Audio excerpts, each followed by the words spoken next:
Okay, I think I have a video happening now, a link at least. This is super fun, won't lie. Super fun. Go into marketing, they said. It'll be fun, they said. You'll have to be the teacher here, Corina. Okay.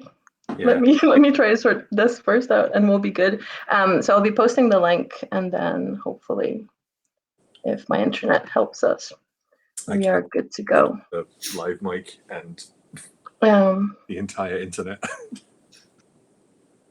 Actually, that's a lie. I can be trusted with a live mic. I'm very good at live mic. It's just it's just the temptation is great. Hmm? It's just that the temptation is great. So I have posted a link and I think people can see us now, so we can probably start saying hello and doing things. Is that on the Facebooks? It is on the Facebooks. So we are now live on our Facebook page. It's under videos. It's also on the feed itself. I have posted the link into the event page, and then I'm going to not spam, but just kind of politely tell everyone that we're here. The correct term you want to use there. Share, spam, one of the two. One of the two is definitely happening. I just noticed we're actually clashing with Rebel are hosting, I think, a D&D session. Oh no! As well at the same time. Jamie Stegmeyer is also on Chits and Giggles, so we don't have to worry about that one. Each other. Oh no! There's a pub quiz later. I think Aircon are doing a pub quiz later as well. Yeah, so it's a fun evening for many things. I'm trying to figure out how I find that. Corina, can you put the link on the Hub Twitter as well? Yes. Yes. I say yes, but it's not letting me put it on Facebook either. So yes is me being very, very, very positive and excited. In the meanwhile, while I try to kind of solve the technical issues that are, well, basically technology's hate towards me, I think we can start saying hello to people and kind of introducing ourselves if you guys want to start. You're the co-boss, Rory. Oh, the co-boss. Okay, sorry, I'll have to stop trying to multitask then. Oh, we can still multitask. I just can't do it. No, I can't. I'm trying to share the link for the session. Well, I've done this multiple times. I'm Rory, co-owner with my partner Anita of Hub Games, formerly the Creativity Hub, creator of Rory's Story Cubes, and in Hub Games, I think my role is kind of lead developer, creative director, head of sales, front person. Occasional bottleneck? Well, regular bottleneck, I think. Yeah. A regular bottleneck, yes, that's my official title. Jeez, we're a bottleneck over there. Yeah. Jesus, look at the bottleneck on him. Welcome to 90 minutes of terrifying Irish slang, folks. Excellent. Rory, when was the delightful company founded? Oh, so excuse me. Hub Games was Hub Games was never founded because it was like a transition. The Creativity Hub was founded as a partnership in 2007, and then officially as a company in 2009, and then we changed the name to Hub Games in 2018, January 2018, just before the release of Holding On. Okay. That is so very that all right in the interview I did for that magazine a couple of days ago. Yeah. Are you just like fact checking after the fact? Just a little. Very subtly doing so. And how did you come up with the name? How did that come to be? Well, the Creativity Hub actually has so Hub Games comes from the Creativity Hub, and the Creativity Hub was originally a bi-weekly event I used to run, hosting like creative problem-solving techniques and kind of coaching with people. And so the idea of Hub was always like a stop-off point. It was never like a destination. So the idea is you'd come to the Creativity Hub, get some creative thinking tools, and then kind of move on in life. And when Rory Story Cubes took off, we kind of we never really bothered to change the name of the Creativity Hub because everyone just knew Rory Story Cubes, and that was the main focus. And so as we transitioned to a new company and a new approach and kind of mission, we wanted to keep some aspect of our history, and the hub idea was something that kind of resonated. And so we kept that as part of the title for the company going forwards. And again, it's that same idea of you come and you discover games, and then you move on in life as well. That is very cool. It's a very cool concept. I'm still multitasking, but I swear I'm listening. I promise. Just technology's hating me right now. You've got that. I'm trying to do two things, and Facebook literally hates me. It's not letting me share this anywhere. It's all right. As long as you sort of nod every 12 to 15 seconds, it looks like you're engaged. So yeah. So I'm trying to figure out. So I'm actually trying to figure out how to share this as well.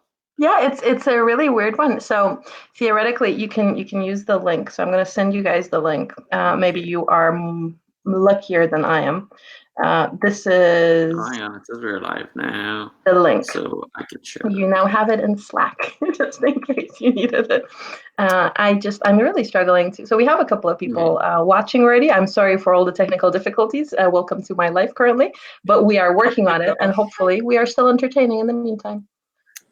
Hopefully, well. Not only Josh D. Hale. Oh no! Who told him it was on? Guy. Quick, Corina, we need a technical difficulty now. Sit down. I'm already struggling with technical difficulties. I don't think I can take any more. Okay, so we'll keep going. Now that I've actually posted that, so I'm fine. I'm fine. I can keep going now. Don't care about the rest of you. So, Michael, how did we meet each other, and how did you get started with Hub Games? I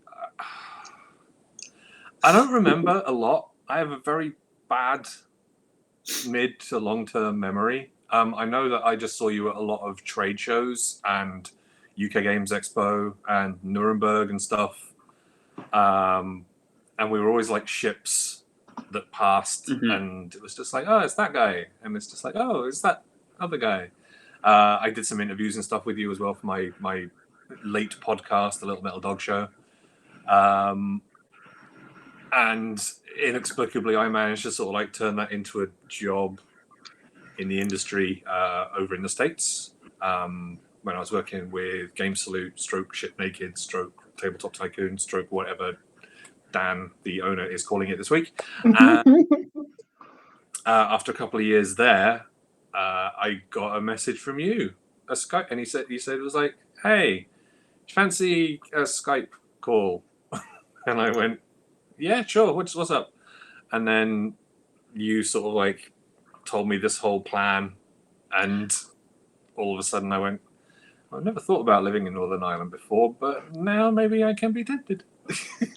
Well, the bit you probably don't remember is we bumped into each other. Like, we were always trying to meet each other at Essen, and you were usually in like busy or in pain to meet up in the evenings. And I remember meeting you so it must have been the 2016 one then. Yeah. Because I shipped over 2017. I want to say. Yeah, 2017. Because that was the Misery Essen where I could not stand up. No, and I said to Anita, that's when I kind of said to Anita, we got to figure out a way to work with Michael. So basically, we must rescue this poor soul, this troubled child, this broken body. So when we were looking at kind of changing direction and more actively working on new titles, that's when we kind of went, oh, now's an excuse and an opportunity to reach out to you. Bless you, my savior. So what's your like? How would you describe your role? This is like a job interview. God, yeah, but I've had the job for like. How do you envisage working at Hub Games? The moment you're trying to remember what's in my contract. I say, what does it say? Oh, my business cards are over there. I mean, I can go and check. So my official role, I think, is in-house designer, video media type person, show chap. That's on the contract, yeah. Shows. I know. I don't know, because none of us sort of like have a single like focus thing. We all do a lot of different stuff. But I think like on my business card, it says sort of like it says in-house designer, and Yeah. so I sort of throw ideas at y'all and sort of like do development and come up with suggestions and all that good stuff. I don't know. I never feel like I'm doing enough. That's the thing. Well, I think you're right. Like we're all spinning multiple plates because that's the nature of the work.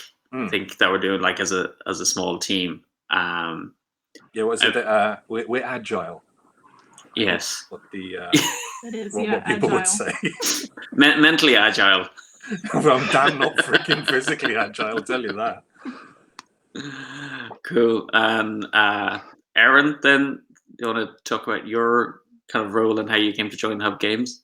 Oh yeah, we should probably talk about why Erin is also in my bedroom. I didn't really want to bring that up. Actually, who is that person? So again, I started this with Technology Hates Us All. We met up half an hour before the live to go like, we'll troubleshoot, we'll chat about it, it'll be fine. And nothing worked, from video to audio to posting stuff, just nothing worked. So that kind of hopefully is a good segue to why Erin is in Michael's bedroom. I feel like I'll have all the technology figured out when I no longer need all of the video technology. Yeah, it's like knowing how to handle lockdown when we don't need lockdown anymore. Yeah, exactly. The moment everything's working, I'll be like, sweet, we're almost at the end. It's good. Well, we could just say we kicked you off that screen with the Kickstarter banner and then shoved you into Michael's room instead. I don't know. Is it this way? That way? No, hang on. Yeah, no, the other way. Yeah, Other way? that way. No, the way Michael's pointing, That's highly complex. So, dear me. Anyway, so yeah, we were going to put forward the fallacy of all of us being in different locations, but yeah, Erin has our spare bedroom. Yeah, so I guess I should just start from the beginning. So I'm obviously Erin, and hi everyone. And I work at Hub Games as the game designer. That's essentially the submissions gatekeeper. You're not the game designer. Editor. Oh, did I say designer? Yeah, I'm a designer. So How rude. Michael just like swivels his chair away. It's just like, hang on.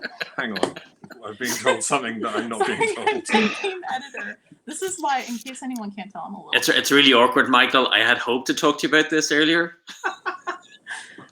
Don't do me like that. Don't you dare, O'Connor. I am never scripting any of these ever again because this is significantly better than anything I'd ever write. As of today. I feel like the script is just at this point. This will be like the lead story on ICV2 tomorrow. Like, you know, I'm getting designer fired live on. It's good marketing. It's fine. It's just it gets the word out there. It's fine.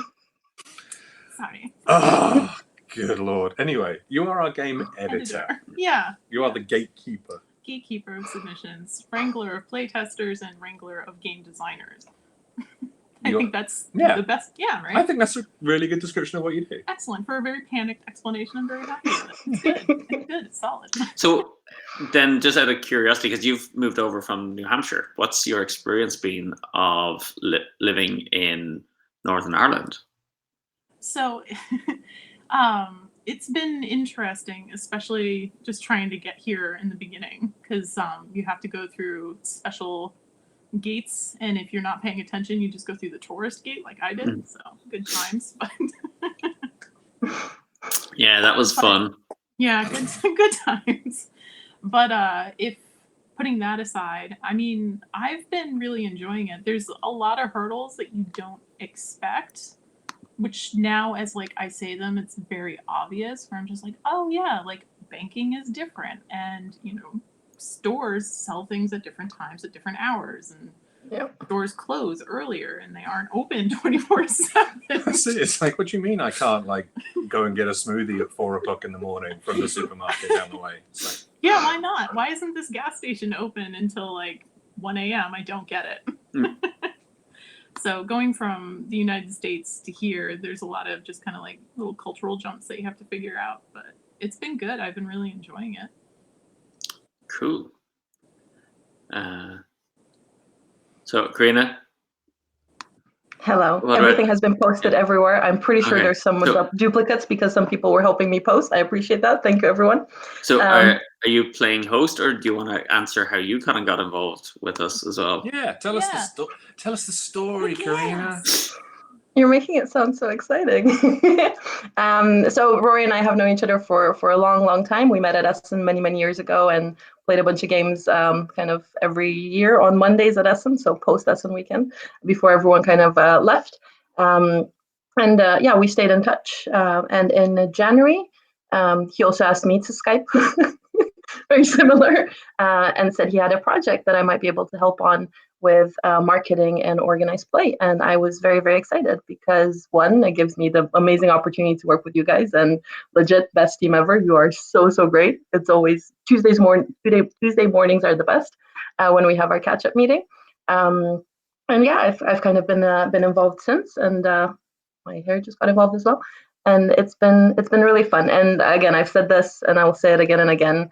It keeps me sane and it keeps me excited. It gives me something to wake up in the morning and look forward to. So I'm very appreciative of that.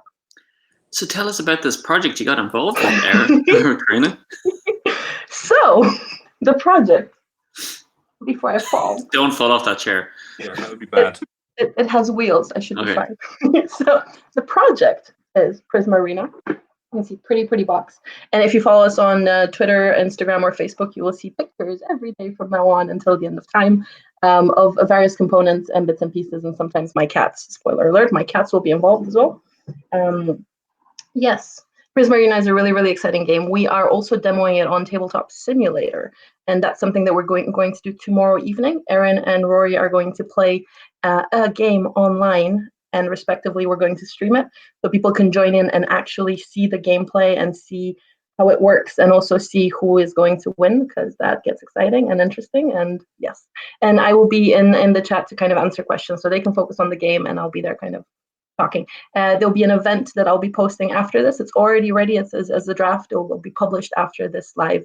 So you guys can join in and you'll find the correct link to click on and join us tomorrow evening. Cool. So, I think you were wondering earlier, like, how the project came about. Yes. Would you pull up a seat, Rory. get a cup of tea?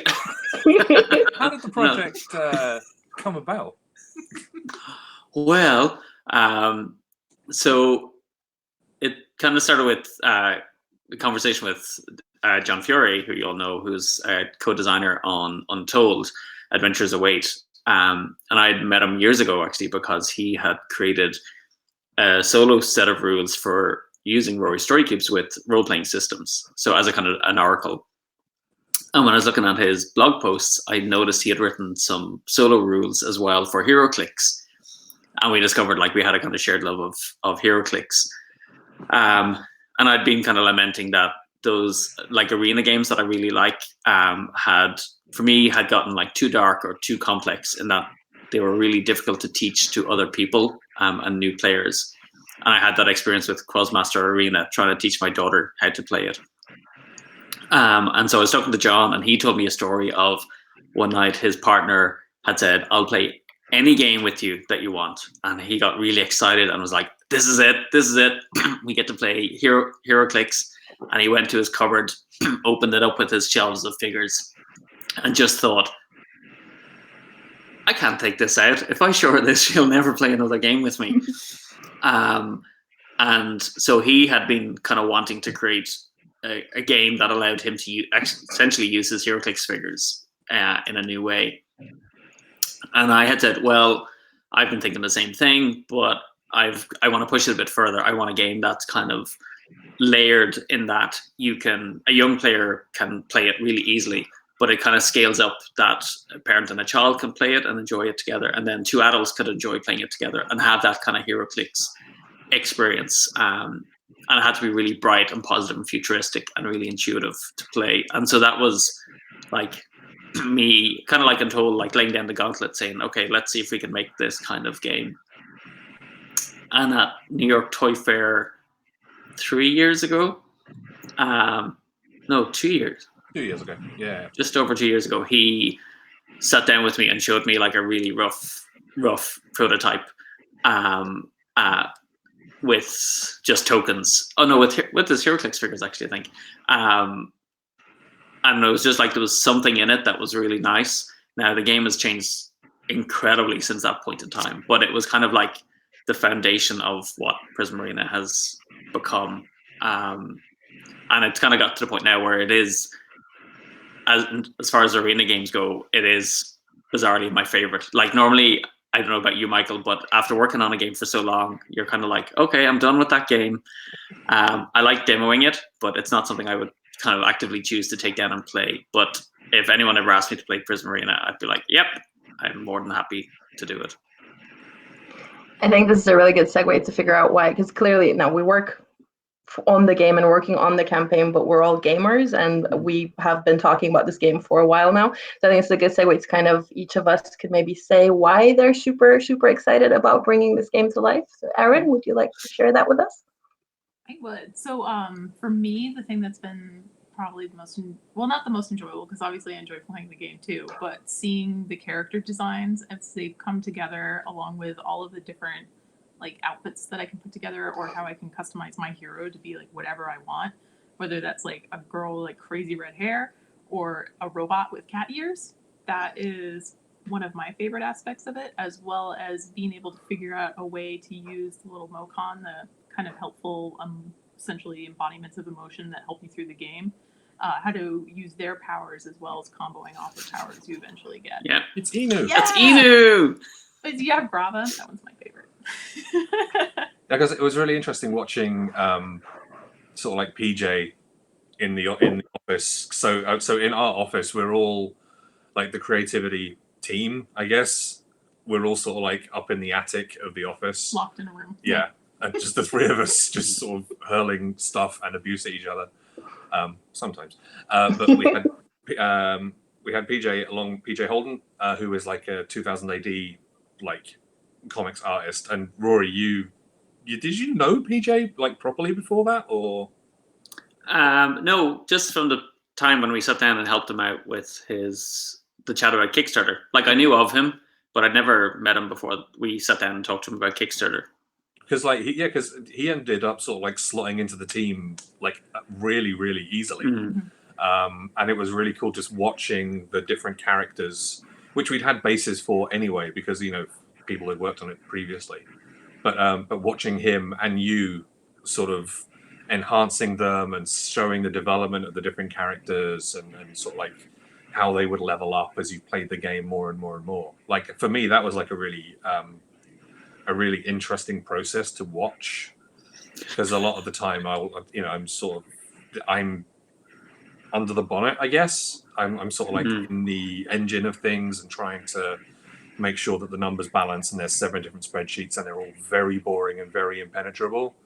But then I sort of like look up and it's just sort of like, actually, you guys are making this thing look beautiful. And it's, I think for me, like the look is definitely a very important part of the game. It's very striking. It's very eye-catching. I mean, you can see the picture there in the bottom corner. It's so bright and beautiful. It really is. It's just sort of like you can be halfway across a hall and you see the game from a distance, and it's just like this explosion of rainbow. And then you come to it and you can explain the game in a couple of minutes. So for me, the thing that I really like about it is it's the one arena game that I can actually stomach. Arena fighting games are not my jam. I like boring cube pushing Euros. Give me something that's got 17 different types of resources and 3 different currencies, and I am there. But Prisma Arena, it's an arena fighting game where I can play strategically, and I can also beat Rory, which is nice. That's no like massive feat. Come on, for me, I'm quite happy with that. I don't think I've beat you yet. Don't hurt my soul. But no, it's cool. It's incredibly approachable. It's really, really like the work that you and John did to make it as approachable as possible, and to make it as easy to understand as possible. But then you scratch the surface, and all of a sudden, it's just sort of like, oh God, I can come up with any combination of these powers that I could put in. I have to think differently depending on which Mocon that I'm using.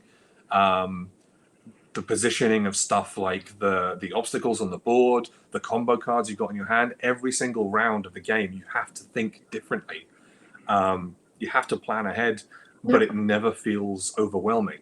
And I have the same sort of like vibe with something like HeroClix, where it's an appealing game because like it's meant to be sort of like this game that you can just pick up and play, but then there happens to be 98 pages of errata and rules that you need to work your way through. Whereas with Prisma Arena, it's just sort of like, okay, let's go. Mm-hmm. Yep. It's cracking. I'm not just saying that because it's our game. It's really good.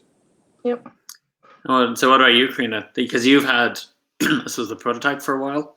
Yes, I have, and I've been playing. I also kind of just set it up, as I said, to take pictures, and it's just gorgeous. I need to come back to that because the reality is so many games come out every year, and I work primarily in events and organized play and things like that. And whenever you walk into a hall, you're kind of just it's overwhelming. And Michael really hit it on the head with the fact that you see it from across the hall. Like we've not actually been able to bring it anywhere yet, but well, apart from AirCon, which was yay, AirCon. Very happy, super sad I didn't go, but we did get to bring it to AirCon. But we are looking at, of course, bringing it to more shows as shows start popping back up, of course. But I believe in that. I believe that if you walk into a hall and this is 10 tables away, you will see it because it's so colorful and so happy and so accessible and attractive, especially for an arena combat game. I'm an omni gamer. I will play anything at least once and then decide if I'll play it a second time. And this is definitely one that I got really, you know that because we've talked about it so many times. I got really excited about it and really quite fell in love with it. And in a similar kind of fashion with what Michael said, I really like abstract games and kind of puzzles. What this game does really, really cool, apart from the fact that, you have the grid and you have the movement and everything, but every time my hero gets bounced out of the arena and I need to reposition them, I just sit there trying to kind of figure out what the best place is to actually do something really cool. Because of course my plans were foiled, but I will come back and I will do something amazing. And that's the bit that I really love about it. But it's true. And of course, what makes the game super, super special for me are the Mocon, the tiny, super cute creatures. And it's not only that they're super cute and they have nifty powers, but they're super evocative. And I love how you brought that theme into the game. So I have prepared, because I wrote the script, so I knew what we were going to talk about. I prepared my favorite Mocon. So we have... Yay! There we go. They are adorable. I love everything about them. Their special ability, their nifty superpower, is the hug. And I'm a hugger. I love hugging people. If you see me at a convention, I'm probably gonna hug you. So I just kind of imagine them running around the board hugging Mocon and other heroes, and it's just the cutest thing. Yeah, I just that one, because there have been so many times Grappa saved me, where it essentially runs up, hugs, and then throws me behind. Rory, do you want to talk a little bit about the names, because they're not just plucked off the top of your head? I don't know. Should we reveal that now? I don't know. Do you want to? I think we might leave it for a while. I think that's I approve of this. For what it's worth, I approve of this policy.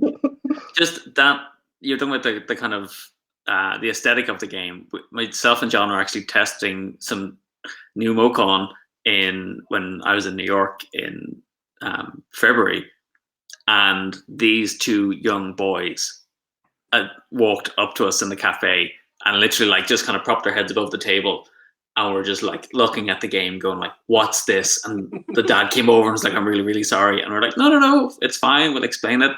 Explain the idea. And it was incredible. He got so the idea in the game of the way you activate a character by turning a dial to indicate which of the three actions they're going to take, and then you can perform combos by linking cards off of that base action. I explained the concept to the boy really quickly, and he was like, "Oh, so I could take this card and then play it on this, and then I could perform a dual blast, and then I could sprint." And I was going, "Oh my god, you got it in 10 seconds."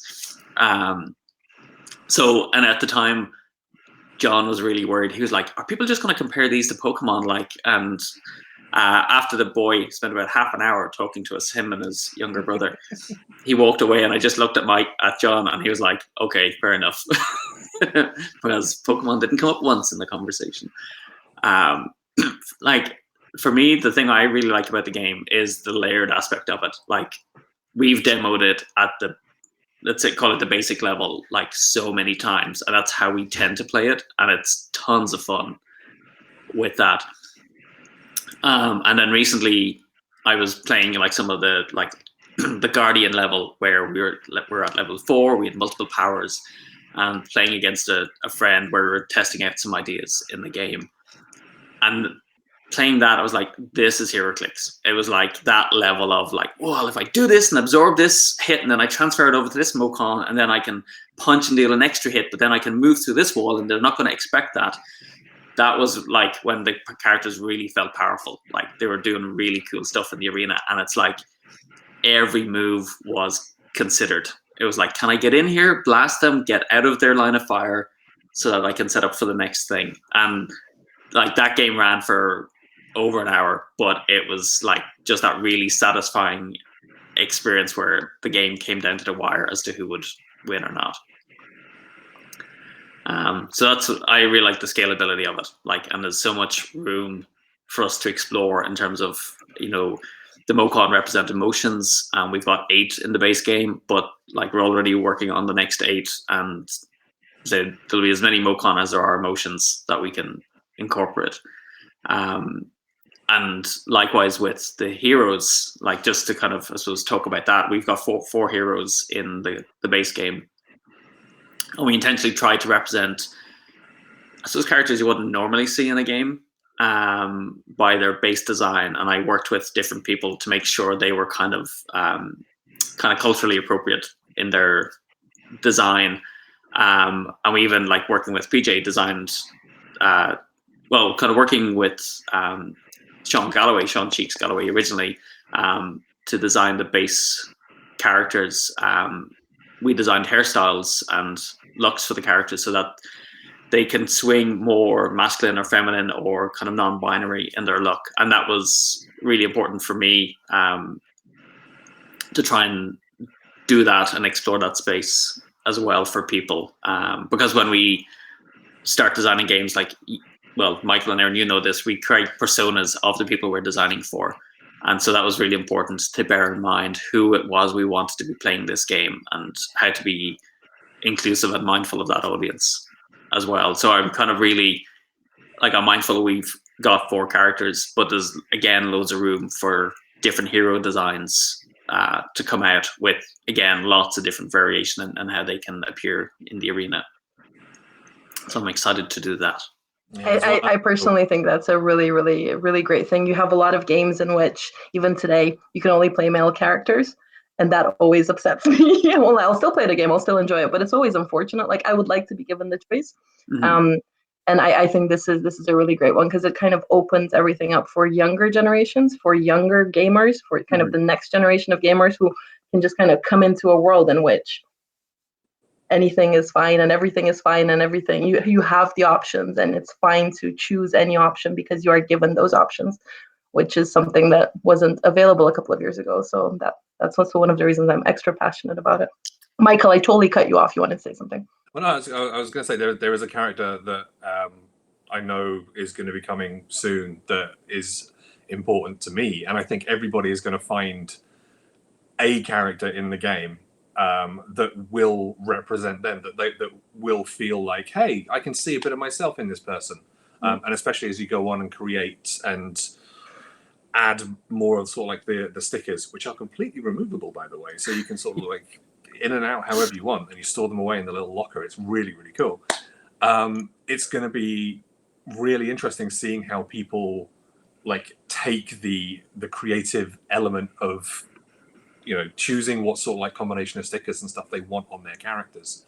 And then, you know, as we move on, and when all of this, when the dark times are past and we get to sort of like go into like organized play and stuff, which is the thing that we're definitely planning, it's going to be amazing sort of like seeing people bringing their characters, bringing the, you know, the heroes that they've created over the course of games and games and games, with the powers that they've decided to go with.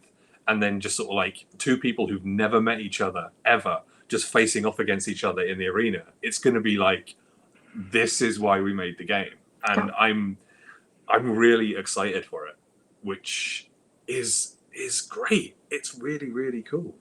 I think the plan for community. So I'm going to steal the phrase from Becky after talking to her. So I think the potential for community play with Prisma Arena is great. Like for me, the vision is like we bring families into stores. So parents and children are coming in to play, or siblings are coming in together to play the game. And because of the tone of the game, it like, even winning and everything, it's all about kind of mutual respect as you're sparring in the arena. Like the concept is you're sparring, you're not even trying to like kill each other. So with that idea, I really hope to create that kind of positive space for people when they come into the store. They're going to meet older players who will kind of take them on their wing. But also, they'll receive new stickers when they come to the store that will indicate that they'll only get by coming to the store. So someone else will look at their hero and say, wow, where did you get that uniform? And they will say, oh, I took part in this event, and that's where I got it. So that I'm kind of excited for that bit. And also the player who just actually like draws all over their character and customizes it in a completely nuts way. Like, yay, do your thing. And that's a really amazing part of it. And the fact that it's important to mention, so we are going to Kickstarter with the game. Kickstarter is going to launch on the 19th of May. We're super excited. You'll see pictures everywhere on all social media platforms that I can find and manage to not hate me. It will be everywhere. But we are very much focused on supporting retailers. So whenever the game comes to retail, so it ships to backers, goes to retail, we'll have launch kits and we'll have organized play kits planned to support the game for the foreseeable future. So you'll keep getting, if you rock up to your store, you'll have these kind of announcements of you can come back in and play this scenario or play this kit and get extra stickers, get extra goodies, and come in the store and create these memories and just customize your character and be the best that you can be in the arena. And that's really, really important for us to support the stores, which is also why we are running the Hub Games Virtual World Tour right now. Because stores, as everyone knows, are struggling a bit. We are all struggling a bit being inside the house and being sane. And most of our stores are struggling, having to be closed and going to, selling things online and so on. No events are happening. So what we've tried to do is still have demo days, still have events, organized play and demonstrations, and so via Tabletop Simulator. And as I said, we will be playing tomorrow. So Rory and Erin will be playing Prisma Arena tomorrow evening on Tabletop Simulator. How did you come up with that idea, Rory, to go online and do all of these things? Well, I suppose my background is in creative problem solving. So when you're like given a problem, you try to look at what are the resources that are there that you can kind of use in interesting ways. And so because we had plans to visit stores, it was kind of like, well, okay, if we can't visit the store, is there another way we can do it? And so it kind of made sense to then combine that with the likes of Tabletop Simulator or Tabletopia as a way of, it's like the thing, if you can't go to the mountain, you bring the mountain to you. So, but also trying to do it in a way of being mindful of giving the stores something that they can promote and be offering to their customers. So for me, it's kind of like the goal is to create a win-win. It's like we offer the stores something that gives them something they can offer to their customers. We get to reach a wider audience. On the back of that, one of the interesting things I've found is that getting to actually demo to store staff as part of this has been really interesting because they're telling us that they don't always get to go to cons, and they get taught by the store owner who like half knows the game and is trying to teach it to them, whereas now they actually get to talk to the creators or the publishers behind the game and learn how they work. So for me, that's kind of really exciting. It's yes, we get to play with the kind of gamers as well, but we also get to play with the staff and give them some insight, because when they get that when we kind of infect them with the passion for the game, they get to share that with their customers as well, and offer kind of unique insights into the game that they wouldn't normally have as well, because they got to talk to us while playing. Very much so. As I said, my background is in events and demonstrations, and that's been the best thing, to be able to actually sit down either in a store with a store owner or with gamers and show them the game, rather than just have people coming to a shelf or buying it online and not knowing what's in that box and what that does. My best memories in gaming in general are from demoing games to strangers. Legitimately, the best things ever. I demoed a bigger kind of combat game called Cry Havoc to someone, and I had to play because it required a fourth player. And 3 minutes in, one of the guys turned around to me and said, "I hate you, you're going to win now," and started giggling. And that's one of my most cherished moments. I did win that game, by the way, I did. But that's one of my most cherished moments, because he felt so comfortable having never met me 5 minutes into go. Yeah. And it's kind of that connection that we're making here as well through the virtual world tour. Even if we can't be in the same room, we use Discord and we use every kind of chat possibility that exists to connect to people. So I'm kind of curious, Erin, like, what games have you enjoyed demoing through Tabletop Simulator? The ones that we've been doing, I would actually, so I've really enjoyed doing Holding On, mostly because as you're going through it, everybody's like, all right, yeah, we've got this under control. It's good. Oh, this is a sad story. And then, you draw that like one card medical emergency and we're all screaming. I just like the amount of chaos that suddenly comes out when I'm doing it, and the fact that you have a group of people trying to work together that have never worked together before, having to solve one problem with only a certain set of resources. I mean, that's actually pretty interesting, because most of the time, if you go to a convention or you go to a store and you're demoing a game, it's to a group who generally will know each other. Yeah, but in this case, no one, even at a convention, it's usually a group of friends. But in this scenario, you would get people who just don't know each other at all. That's it. So they're kind of sort of tiptoeing around each other, trying to be polite, and then all of a sudden the game breaks them, and it's just sort of God, that if they could flip the table, they would, sort of thing. And that's a really interesting sort of different thing through demoing in a virtual space, I guess. And it's important to mention that you can actually flip the table in Tabletop Simulator. It is an option. It is an option. I think I think I turned it off. Yes. Whoever's hosting it can do it. So I'll get people who request it. I'm like, "You ready?" And they're like, "Yeah." I'm like, "All right." And then flip the table. I found this kind of surprising thing that I really like in Tabletop Simulator, particularly with Holding On, is that when you Alt and Shift over a card, you get to see the back of it. So when you get a clear memory, you can hold Alt and Shift and read the text at the same time. So you get that double whammy that you don't get when you're playing with the cards out on the table.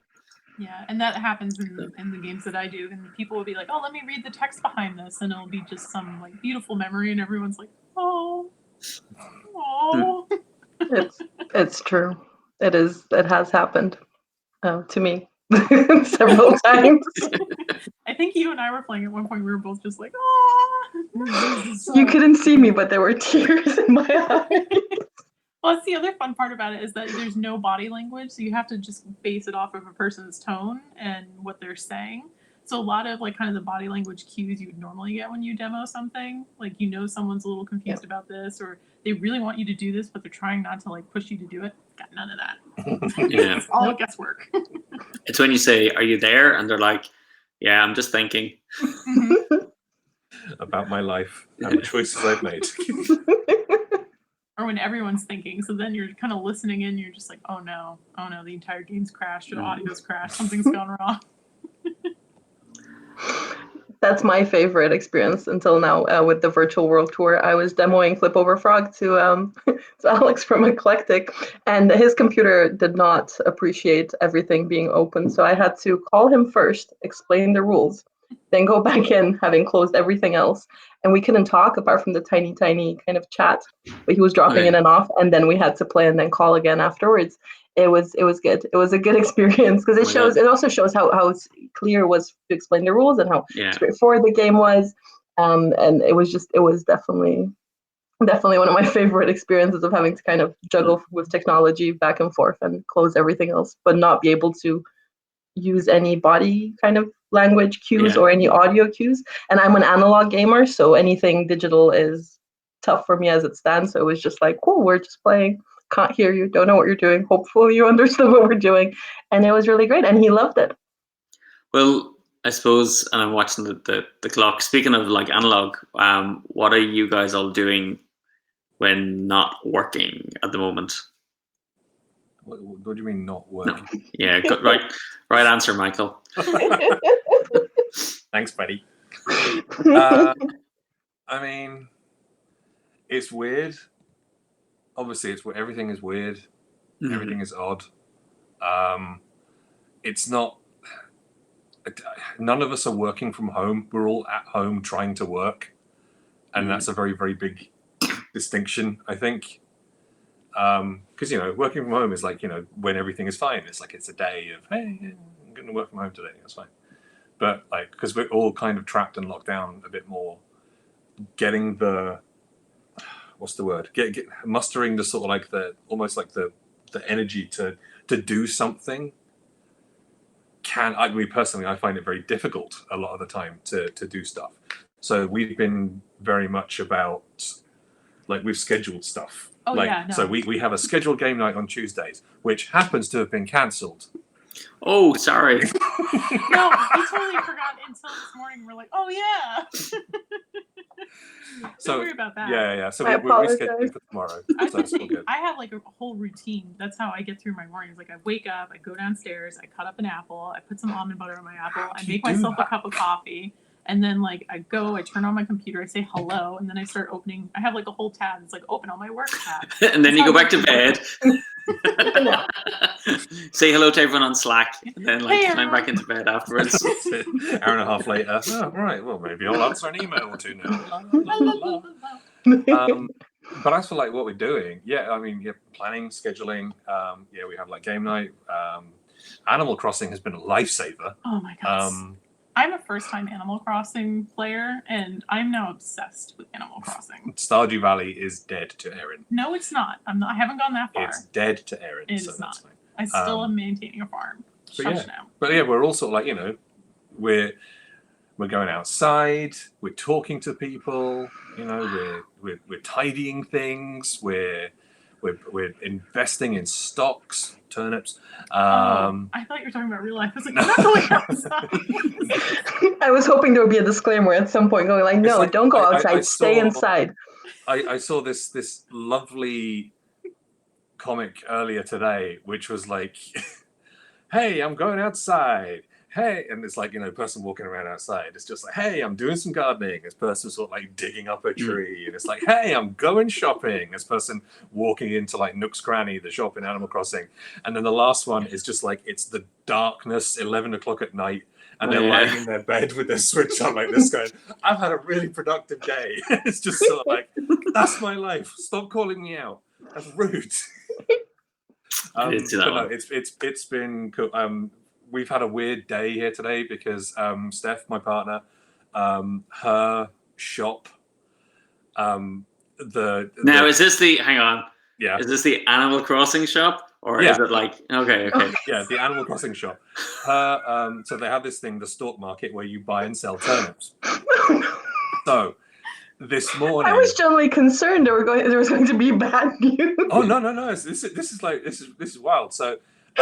Like you buy turnips on a Sunday morning and then you sell them at some point during the week, but you have to sell them before the following Sunday or else they go rotten because they're turnips, and you buy them from a small pig called Daisy May.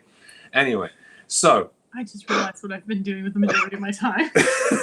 So normally, like the last couple of weeks, we've been spending money. We bought some turnips, all three of us, and we're going, crap, when none of us are making any money out of this damn stock exchange. Stalk exchange, because it's turnips. So this morning, Steph's thing said, hey, we're going to buy these for, like, normally they'll buy them for, like, between 40 and 70, like, bells, the in-game currency. And you initially purchased at, like, 93. Yeah, so it's like we've all been making losses. This afternoon, Steph goes, like, at 12 o'clock, 12:01, actually, we have a staff, we're not staff, we have, like, a house Instagram thing, WhatsApp. And Steph just typed the number 631. And then the two of us up, like I heard in that room in there, and the two of us at the same time just went, no! So then you can have people visit your island so they can sell stuff in the shop. So Steph, over the course of like 3.5 hours, had this constant stream of visitors coming and selling stuff in that shop. And it was just sort of like, wow, this has been the highlight of our week. What the heck? This is life for us now. So yeah, everybody go play Animal Crossing. It's really good. It's when that like language blurs like with reality. Where you're like, which world are we talking about here now?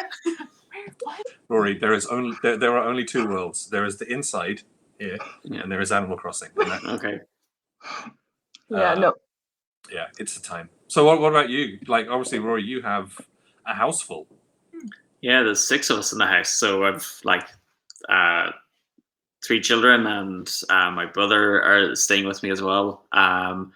So it's kind of like, on the one hand, it's actually really good because there's different people to talk to at different times. But there's also those moments where you notice when we're all getting a little bit cranky and like just kind of like snapping at each other. So that's when like going for a walk is important. I was really optimistic about catching up on painting, which hasn't gone quite as well as I got a batch of stuff done for Myth. Yeah. There's like, because the way I have with Myth, there's like a bunch of minis, one of those big Kickstarters, and I wouldn't allow myself to play with use the figures in the game until I'd painted them. So now I've painted essentially the tailless, which are like the rat creatures, which I can now incorporate into the game. And I've took out a load of books from the library before it closed, and I read slowly as it is, and now this is like even worse. Trying to concentrate on books, but I'm reading a really good book, The Ninth House by Lee Bardugo, who also wrote Six of Crows, which is amazing if you haven't read that.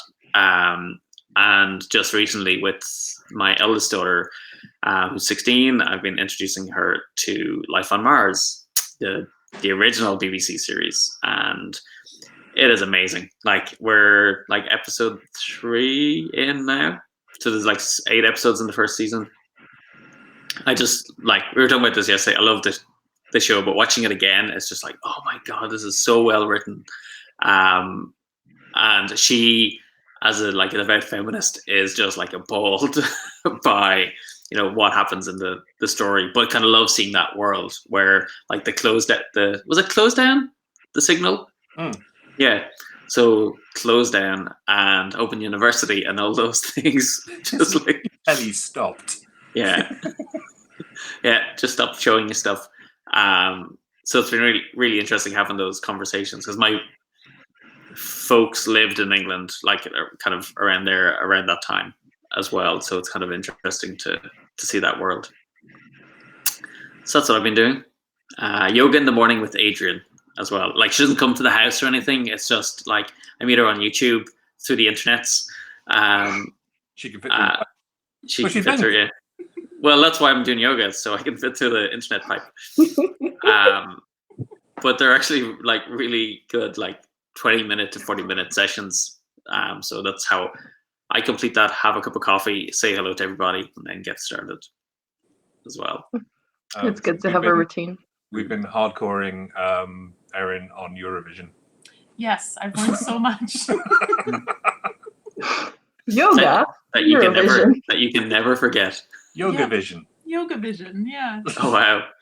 No, I've got like a whole, like, what I want to happen in the States, like fantasy, but it's fine. A Merovision. I want a Merovision, and I want to see what Cuba puts in. I want to know what all those countries would put in desperately. That would be pretty cool, actually. That would be really exciting. I think you should make this happen, like, right? Generally. We'll speak to the EBU forthwith, and I'm sure they have plenty of time on their hands, having cancelled this year's event. Not that we're bitter. I'm bitter. I'm quite sad, to be honest. Oh, okay, yeah. Not that. And I don't care. But it was because it was going to take place in the Netherlands. It was really exciting. No, don't fall into that trap. Ireland did that, and we won, and then we won again, and it nearly bankrupted the country. So, Sorry, Rory. We won again. We took a year off. We won again. Okay. Then we nearly bankrupted the country. I know about that Eurovision because that's with the Turkey Muppet. That's the reason that we sent Dust. Well, one of the many Yeah. reasons we've sent not exactly amazing acts previously. Also, the third one was hosted in a converted cowshed in Cork. So there Yes. you go. Because we didn't want to spend any more money. I've learned so much about Eurovision. I totally know how to caption our next live. Just come join us and learn about Eurovision and Animal Crossing. There we go. Yeah. Nothing else matters these days. Oh no, it would have been good. It would have been good as well because my brother lives in Amsterdam. So we were planning on like, hey, we can go, we can visit, Yeah. we can hang out, and then we'll go to the show. But yeah, that all sort of like went by the wayside because of external reasons. Let's put it that way. External reasons. Next year. So we should probably. Well, I'm getting hungry. Well, we should say thank you to the people who have watched and said hi. Yes. So, Josh, thank you very much. The wonderful and bold Bebo, hello. Jeremy Howard, gaming's boldest, gaming's most wonderful. Scott is there as well. Thank you, Scott. Yes. Thank you. Dave Thank you Brayshaw. for the birthday present, Scott. You got a birthday present. I did. Of course, it was your birthday a couple of days ago, and we didn't get cake. I did. Oh my god, I had the most amazing cake. What sort of cake was it? Tell me everything. It Sir, no details. was like coconut and vanilla with a chocolate coating around it. It was delicious. There's some in the freezer actually, so that's gonna come out. It's the upside of having 3 daughters and a partner who really enjoy baking is like we have dessert nearly every night. It's really That's nice. why you do yoga in the morning. I get it now. Yeah. I get it now. Who else we got? Dave Brayshaw, of course, from Backspindle. Hello, David. Hello. And the lovely Joss Van Tongeren, who is there as well. Thank you for joining us. Yay.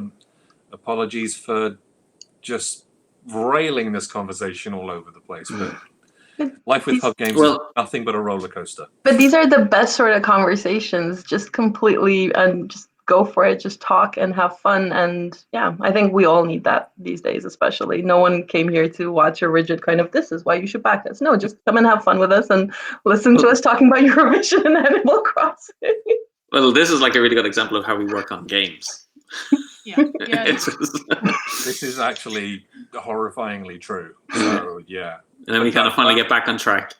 We'll do this again, though, I'm sure, before we do the Kickstarter launches on the 19th of May. So. Yes. Well, I was going to suggest, like, anyone who's here or watching this even later, like, we are on Tabletop Simulator, and I will be porting the game over to Tabletopia, or one of us will. I'm going to try.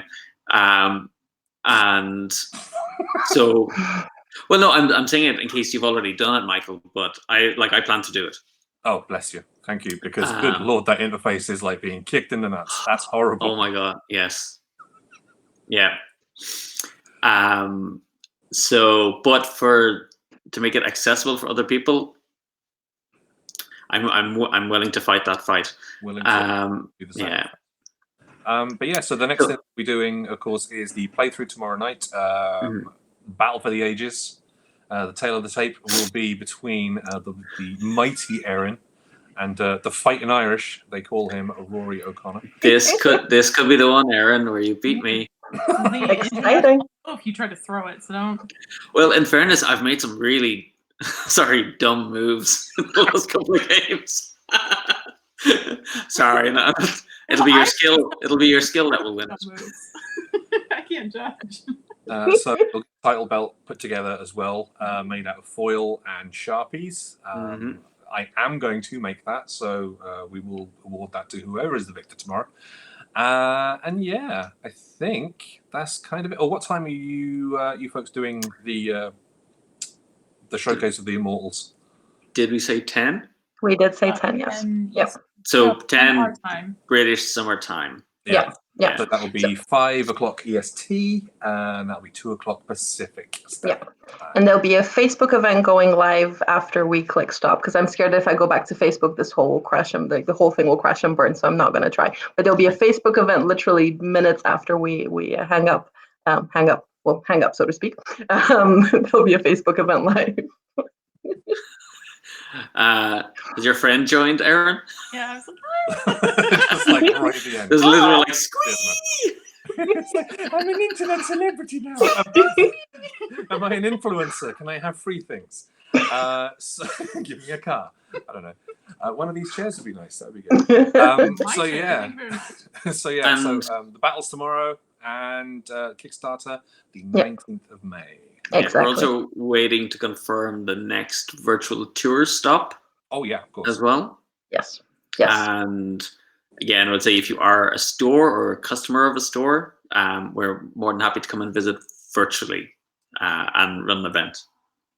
And if you're interested in any of our games in general and what we're doing, not only Prisma Arena, but anything else, follow us on Facebook, follow us on Twitter, follow us on Instagram. We'll be posting pictures and engaging with as many people as possible. Send us a message, ask a question. One of us will reply as soon as we can. And yeah, hopefully answer all your questions. Cracking. Until Perfect. next time then. Thank you all. I'm going to go Perfect. put the kettle on. See you guys tomorrow evening, 10 p.m. British Summer Time. Bye, guys. Bye. Bye.